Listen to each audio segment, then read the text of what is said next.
Headlines Urdu में आपका इस्तकबाल। मैं हूं आपके साथ आपका मेजबान रहीम अहमद खान। नजर डालेंगे देश और दुनिया की तमाम बड़ी खबरों पर। आगाज हेडलाइंस के साथ करेंगे। सुर्खियों को पेश करने में ताउन किया है डॉक्टर ऑर्थो ऑयल के साथ साथ डॉक्टर ऑर्थो कैप्सूल्स साथ लेना ना भूलें। वज़ीर-ए-आज़म के रेडियो प्रोग्राम मन की बात का आज 130वां एडिशन। नरेंद्र मोदी मुल्क और बैरून मुल्क के लोगों से अपने ख्यालात का करेंगे इश्तराक।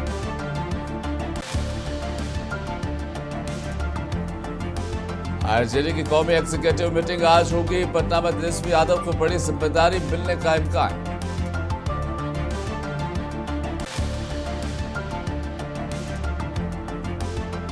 बाकी रियासतों में भी एसआईआर जल्द शुरू करने का ज्ञानेश्वर कुमार ने किया ऐलान। खालिस इंतखाबी फहरिस्तें जमहूरियत की बुनियाद हैं, चीफ इलेक्शन कमिश्नर का तासर। दिल्ली एनसीआर में सर्दी की लहर जारी है। बारिश के बायस मुकामी लोगों को फिजाई आलूदगी से मिली राहत।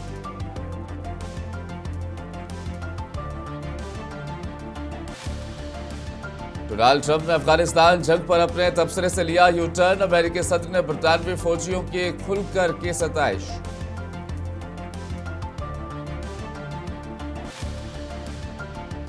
इंडिया न्यूजीलैंड के दरमियान आज होगा तीसरा T20 मैच। सीरीज पर कब्जा जमाने पर होगी टीम इंडिया की निगाह।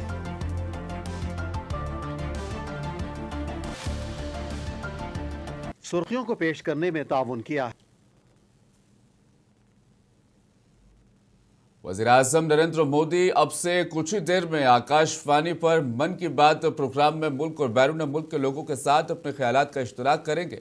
ये माहाना रेडियो प्रोग्राम के 130वां एपिसोड होगा। ये प्रोग्राम पूरे आकाशवाणी और दूरदर्शन नेटवर्क और वेबसाइट और मोबाइल ऐप पर भी नश्र किया जाएगा।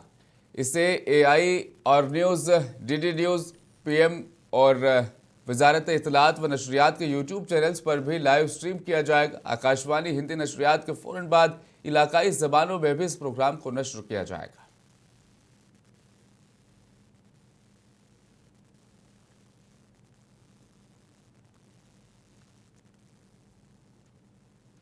राष्ट्रीय जनता दल की कौमी एग्जीक्यूटिव मीटिंग आज पटना में होगी। ये मुलाकात पार्टी के लिए अहम है क्योंकि इसमें नई क़यादत पर तबादला ख्याल भी किया जाएगा। इत्तलात के मुताबिक ये मीटिंग पटना के एक होटल में होगी और इसका इफ्तिताह आरजेडी सदर लालू प्रसाद यादव करेंगे। इस अहम मीटिंग के लिए कई रियासतों के लीडर पहले ही पटना पहुंच चुके हैं। तमाम रियासती सदर, MP और MLAs भी इस मीटिंग में शामिल होंगे। बताया जा रहा है कि तेजस्वी प्रसाद यादव को कौमी एग्जीक्यूटिव सदर बनाए जाने का इम्कान यहाँ पर है। वो बिहार कानून साज असेंबली में अपोजिशन लीडर भी है। पार्टी के अंदर बहुत से लोग उन्हें इस किरदार के लिए मौजूद समझते हैं। तमाम कुछ लोग ये भी चाहते हैं कि मीसा भारती सौदे पर रहें। मीसा भारती एक रुकन पार्लियामेंट और लालू प्रसाद यादव की बड़ी बेटी है। इस सिलसिले में हतमी फैसला लालू प्रसाद यादव करेंगे। पार्टी सराय के मुताबिक इस तब्दीली का मकसद पार्टी को मजबूत करना है। गौरतलब है कि लालू प्रसाद यादव की सेहत मुसलसल बिगड़ रही है। वो अवामी तकरीबात में बेहद कम नजर आते हैं और सिर्फ मुख्तसर वक्त के लिए इजलास में मौजूद होंगे।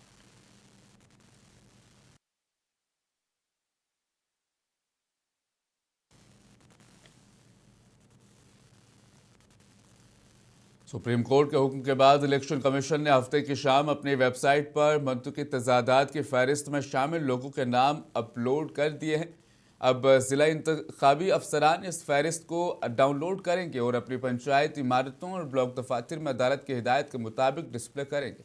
19 जनवरी को सुप्रीम कोर्ट ने इलेक्शन कमीशन को हिदायत दी थी कि मंतुकी तजादात की फहरिस्त में शामिल लोगों के नाम हफ्ते तक पूरे मगरबी बंगाल में ग्राम पंचायत इमारतों, ताल्लुका ब्लॉक ऑफिसों और वार्ड दफातर में जाहिर करें।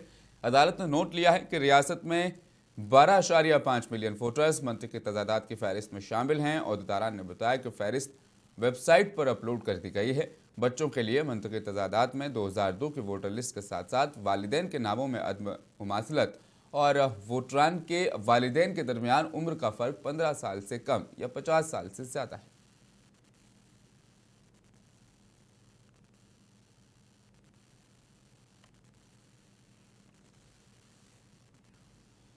Chief election commissioner Gyanesh Kumar ने कहा कि बाकी रियासतों में राय दहिंदगान की फहरिस्तों की खुसूसी नजरसानी जल्द ही शुरू कर दी जाएगी क्योंकि उन्होंने खालिस इंतखाबी फहरिस्तों को जमहूरियत की बुनियाद करार दिया। इलेक्शन कमीशन की यौम तासीस के मौके पर कौमी राय दहिंदगान के दिन के तौर पर भी इसे मनाया गया।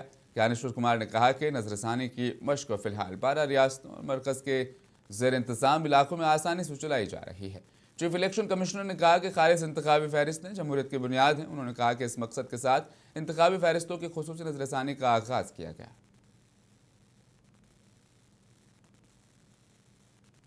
मतदाताओं को राष्ट्रीय मतदाता दिवस की पूर्व संध्या पर हार्दिक शुभकामनाएं।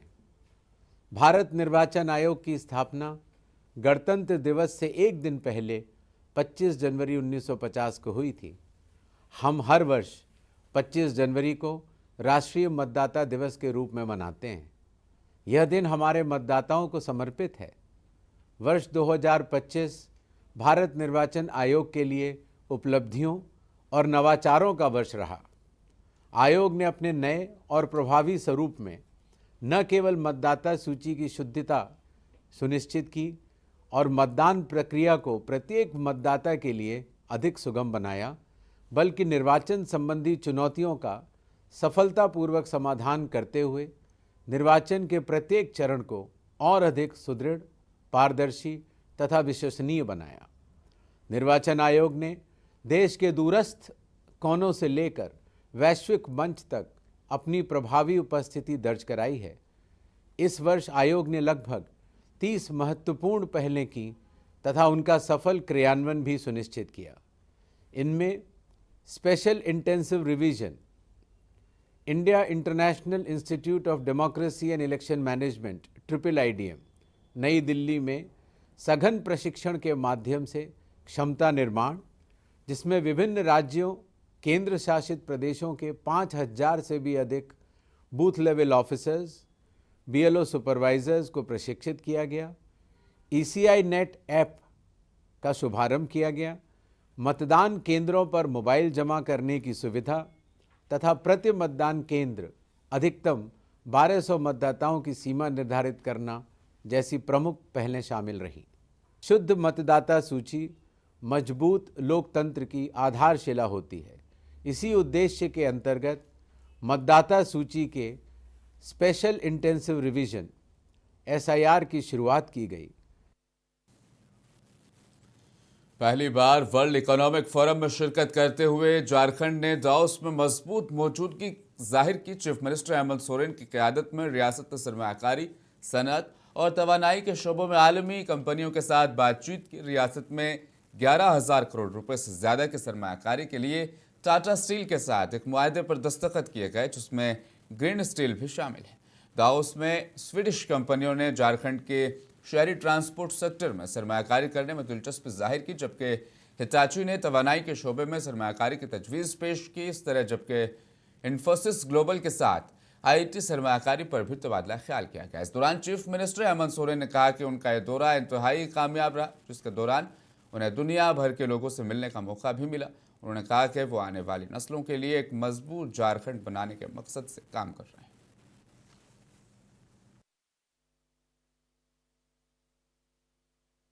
झारखंड के बने हुए अभी 25 साल हुए हैं और संयोग से 25वां साल जो हम मना रहे हैं उसमें मुझे यहाँ आने का मौका मिला है। और ये पहले से हमारा भी क्लियर था कि अगले 50 साल मतलब 2050 तक के लिए एक हम लोग स्ट्रॉन्ग रोड मैप बनाएं अपने आने वाली पीढ़ियों के लिए। और मुझे लगता है कि ये एक बेहतर अवसर है जहाँ ये वैश्विक मंच पर इतने सारे लोग पूरे दुनिया के यहाँ एकत्रित हैं, लोगों से मुलाकात करने का मौका मिल रहा है और उनकी बातें सुनने का भी और अपनी बातों को रखने का भी मौका मिल रहा है। बीजेपी के कौमी सदर नितिन नबीन आज उत्तर प्रदेश के मथुरा के आसपास के इलाकों के दौरे पर वो रहेंगे। इस दौरान नितिन नबीन वृंदावन के बांके बिहारी मंदिर में पूजा अर्चना करेंगे और पार्टी कारकुनान के साथ वज़ीर-ए-आज़म नरेंद्र मोदी का मन की बात प्रोग्राम भी वहां पर वो सुनेंगे। बीजेपी के उत्तर प्रदेश यूनिट ने एक बयान में कहा कि नितिन नबीन वृंदावन के अक्षयपुत्रा चंद्रा दया मंदिर में रेडियो प्रोग्राम मन की बात 130वां एपिसोड सुनेंगे। इस मौके पर बीजेपी कारकुनान और मकामी लोग भी उनके साथ मौजूद रहेंगे। इसके बाद वो बांके बिहारी मंदिर जाएंगे। बादशाह बीजेपी के कौमी सदर पार्टी के MLA राजेश चौधरी की रिहाइशगाह जाकर उनकी वालिदा के इंतकाल पर ताज़ियत करें।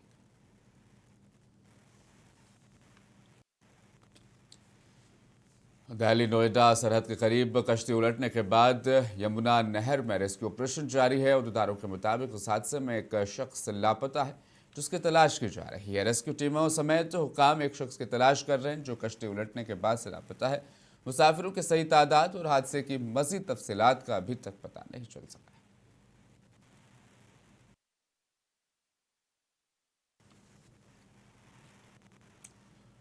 हिंदुस्तान कल अपना 77वां यौम जमहूरिया मनाएगा। इस तकरीब में शानदार बनाने के तमाम इंतजाम मुकम्मल कर लिए गए हैं। इस सिलसिले में सिक्योरिटी के भी सख्त इंतजाम किए जा रहे हैं। इस दौरान गाजीपुर बॉर्डर पर पुलिस की जानिब से गाड़ियों की सख्ती से तलाशी ली जा रही है। इसके अलावा दिल्ली और आसपास के इलाकों में सिक्योरिटी बढ़ा दी गई है। इस सिलसिले में कई मुकामात पर सीसीटीवी कैमरों ड्रोन से भी निगरानी की जा रही है।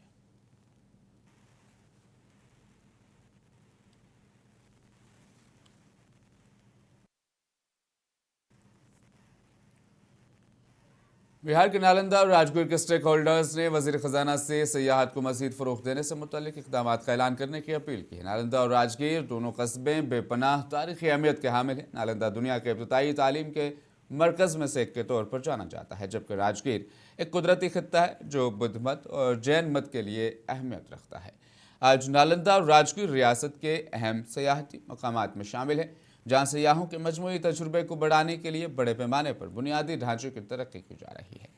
आइंदा माह पेश किए जाने वाले मरकजी बजट से पहले यहाँ के सयाहत की सनत के स्टेक होल्डर्स का ख्याल है कि खित्ते में तरक्की को बढ़ाने के लिए सयाहत के बुनियादी ढांचे में मजीद सरमायाकारी की जरूरी है। बहुत से लोगों का ख्याल है कि चूँकि मकामी मईशत का एक अहम हिस्सा सयाहत पर मुनहसिर है, इसलिए इजाफी तरक्की से न सिर्फ सयाहों के तजुर्बे में बेहतरी आएगी बल्कि मकामी बाशिंदों के लिए रोजगार के मजीद मौके भी पैदा होंगे।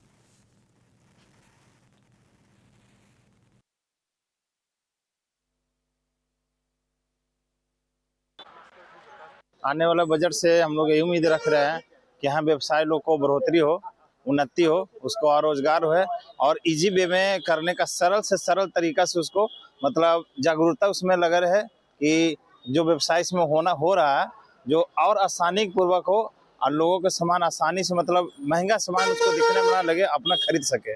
आने वाले बजट से सरकार से यही उम्मीद है हम लोग को पर्यटन का बढ़ावा मिले और जनहित के लिए जो मतलब हो वो काम किया जा सके बजट में, सरकार से यही उम्मीद है। और होटल व्यवसाय के हम लोग का है तो राजगीर में तो बढ़ावा नीतीश जी दिए हैं पर्यटक स्थल को, लेकिन क्या है कि अभी भी यहाँ पर्यटक आप देख सकते हैं कितना मतलब सन्नाटा है। आने वाला बजट से हम लोग यही उम्मीद रख रहे हैं कि यहाँ व्यवसाय लोग को दारुल-हुकूमत दिल्ली और एनसीआर में सर्दी की लहर जारी है। इतवार को भी मौसम सर्द रहने की पेशकयास की गई। हिंदुस्तानी महकमा मौसमियात के मुताबिक हल्की धुंध सुबह के वक्त मौसम को मुतासिर करेगी, हालांकि धूप वाला मौसम सर्दी को कम कर देगा। ये खुशाइंद बात है कि 26 जनवरी को बारिश नहीं होगी। IMD के मुताबिक जैसे जैसे दिन चढ़ेगा आसमान साफ हो जाएगा और हल्की ठंडी हवाएं भी चलने लगेंगी।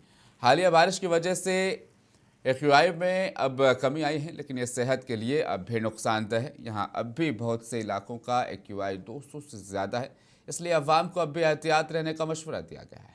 महकमा मौसमियात के मुताबिक आज ज़्यादा से ज़्यादा दर्जा हरारत मामूल से कम यानी 18 से 19 डिग्री सेंटीग्रेड के दरमियान रहेगा।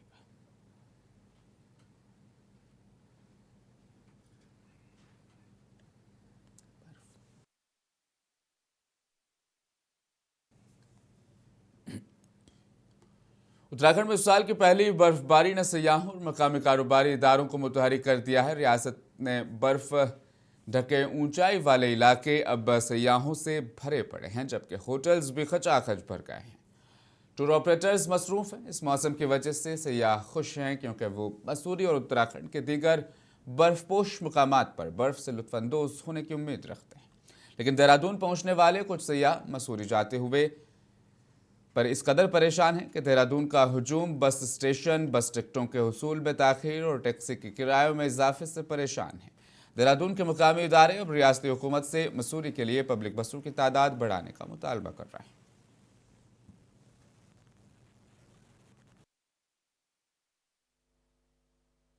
काफ़ी ज़्यादा टूरिस्ट ने मसूरी की तरफ अपना रुख बढ़ाया है और मसूरी पहुंचे हैं। अभी मसूरी में देखा जाए तो इस टाइम होटल की सिचुएशन पैक है, सारे होटल रिजॉर्ट फुल हैं, होम स्टेज फुल हैं। और मसूरी से पहले भी, चाहे वो बालोगंज हो, उससे पहले भी नियर बाय एरियाज में भी लोग रुक रहे हैं जैसे जैसे उन्हें व्यवस्था मिल रही है। प्राइवेट हॉस्टल्स भी हैं कुछ जहाँ पे बुकिंग ली जा रही है, वहाँ पे भी मेरे को सूचना मिली है, वहाँ पे भी टूरिस्ट रुक रहा है।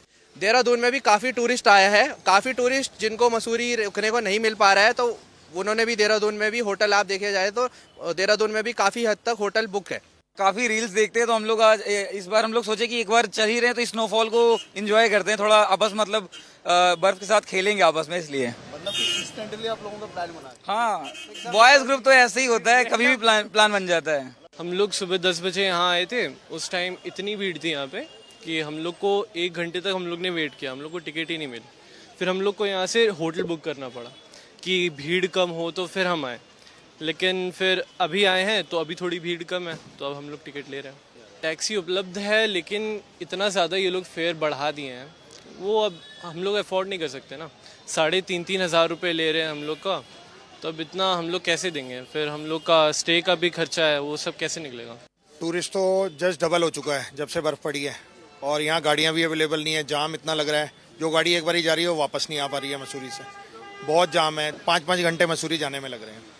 रेट देखिए मैं आपको बताता हूँ, हमारा जो रेट है एक ही रहता है, 1660 छोटी गाड़ी का है, बड़ी गाड़ी का 2560 रुपये है। वो हम ऑफ सीज़न भी चार्ज करते हैं और सीज़न में भी वही चार्ज करते हैं, कोई इसके अलावा एक्स्ट्रा चार्ज करते ही नहीं हम यहाँ से वैसे भी रेट ज़्यादा मांग नहीं सकते, हमारा फिक्स रेट है, वो लिखे हुए हैं सामने, उससे ऊपर हम कौन देगा? अगर हम मांगेंगे तो कोई देता नहीं है।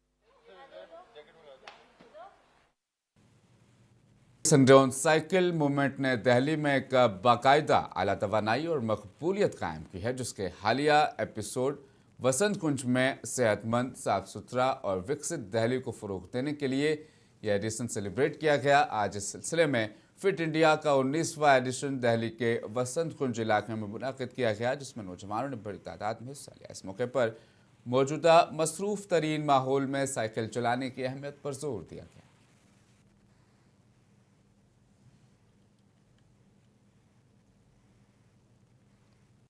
मानना है कि हमारा तो ये जीवन शैली है, लेकिन जो भी हम लोग यहाँ प्रेजेंट हैं सभी लोग हैं, इसे बिल्कुल अपने जीवन का हिस्सा बनाए और सिर्फ एक फोटो सेशन न रहे और किसी खास ओकेजन पर, योगा डे पर हो या फिट इंडिया मूवमेंट पर हो, पार्टिकुलरली बात ये नहीं कि आज हम कर रहे हैं, ये तो एक मैसेज है कि आज करना चाहिए, लेकिन इसको हम लोग अपना जीवन का एक हिस्सा बनाए और फिट रहना, स्वस्थ रहना सबसे बड़ी आपकी जीवन की उपलब्धि है। मुझे यहाँ पे बहुत अच्छा लग रहा है क्योंकि यहाँ पे युवा ज्यादा आए हुए हैं, तो क्योंकि ये युवाओं के लिए ही साइकिलिंग का ज्यादातर संडे ऑन साइकिलिंग का डे चलाया है हमारे खेल मंत्री ने, तो इसलिए हम चाहते हैं कि युवा कुछ फिटनेस के लिए कुछ करें। हम मतलब जैसे लड़कों को हर कोई जानता है कि ये रोहित है, ये प्रदीप है, ये पवन है, वही सबको जानते हैं। हम भी चाहते हैं कि एक प्रो आए और लड़कियों को भी एक प्लेटफॉर्म मिले, तो मतलब हम भी खेलें उनमें, हमको भी ऐसे जाने कि भाई ये वो लड़की है, तो अपने नाम से जानते हैं तो अच्छा फील होता है ना, तो इसलिए हम चाहते हैं कि प्रो कबड्डी आए, लड़कियों की भी और कुछ अच्छा हो। मेरा ये मानना है कि हमारा तो ये जीवन शैली है। आलमी रहनुमा और आला कारोबारी लोगों के दरमियान शेयर दावोस में सालाना वर्ल्ड इकोनॉमिक फोरम के लिए इकट्ठे हुए थे। हिंदुस्तान एक से ज़्यादा तरीकों से मौजूद था। यहाँ कई ऐसी दुकानें लगाई गई जो हिंदुस्तानी पकवान पेश कर रही थी। इन दुकानों में समोसे और कुरकुरे पकौड़े से लेकर खिचड़ी तक हिंदुस्तानी जायकों ने अपनी पहचान बनाई। जैसे ही मंतूबीन कॉन्फ्रेंस हॉल के अंदर मुबाहिसों से बाहर निकले, दावोस की सड़कों पर हिंदुस्तान का जायका उनका मुंतज़िर था। बहुत से मुकाम स्विश बाशिंदों ने सर्द मौसम के दरमियान हिंदुस्तानी खानों का गर्मजोशी के साथ खैरमकदम किया। बाज़ अफराद ने खुलेआम हिंदुस्तानी खानों से अपनी मोहब्बत का इजहार भी किया। पहली बार हिंदुस्तानी खानों का मज़ा चखने वालों के लिए ये तजुर्बा तसल्ली बख्श था।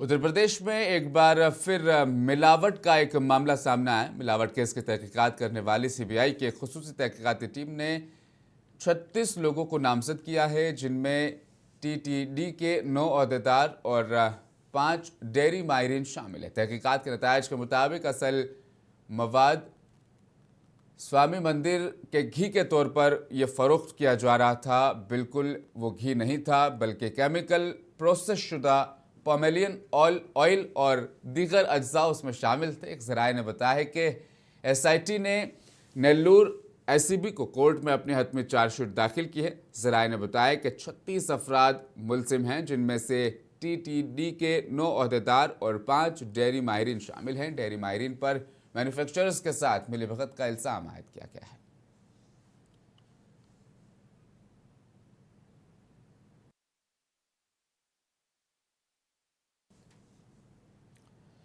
आंध्र प्रदेश के वजीर सयाहत जी गिरदेश ने कहा कि विशाखापट्टनम उत्सव को बड़े पैमाने पर धूमधाम से मनाया जाएगा। विशाखा उत्सव यहां पर आला पैमाने पर मुनक्किद किया जाएगा। विशाखापट्टनम के आरके बीच पर विशाखा उत्सव का इफ्तिताह करने के बाद वजीर दुर्गेश ने मीडिया से बातचीत की। उन्होंने कहा कि विशाखा उत्सव 3 अजला में 9 दिन तक जारी रहेगा। उन्होंने कहा कि विशाखा उत्सव में हेलीकॉप्टर की सवारी और पैराग्लाइडिंग भी दस्तयाब कराई गई है।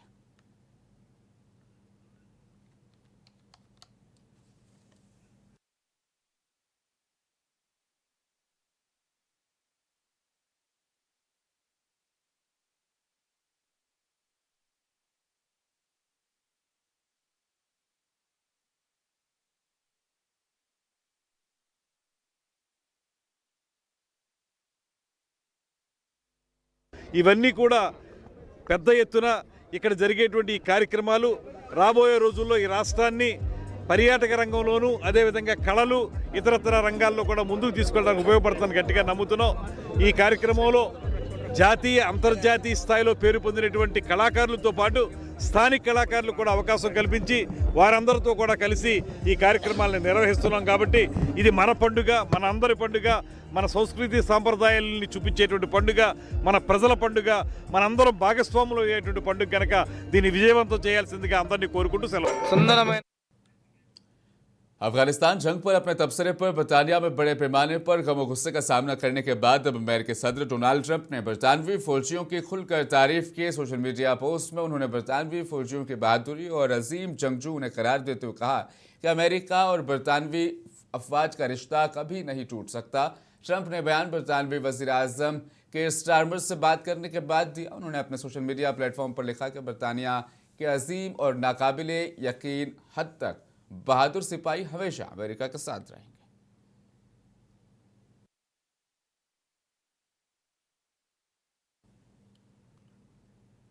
इंडिया न्यूजीलैंड के दरमियान तीसरा T20 मैच आज गुवाहाटी में खेला जाएगा। 5 मैचेस की सीरीज में टीम इंडिया को इस वक्त 2-0 की सबकत हासिल है। इस तरह वो आज एक और जीत के जरिए सीरीज अपने नाम करना चाहेंगे।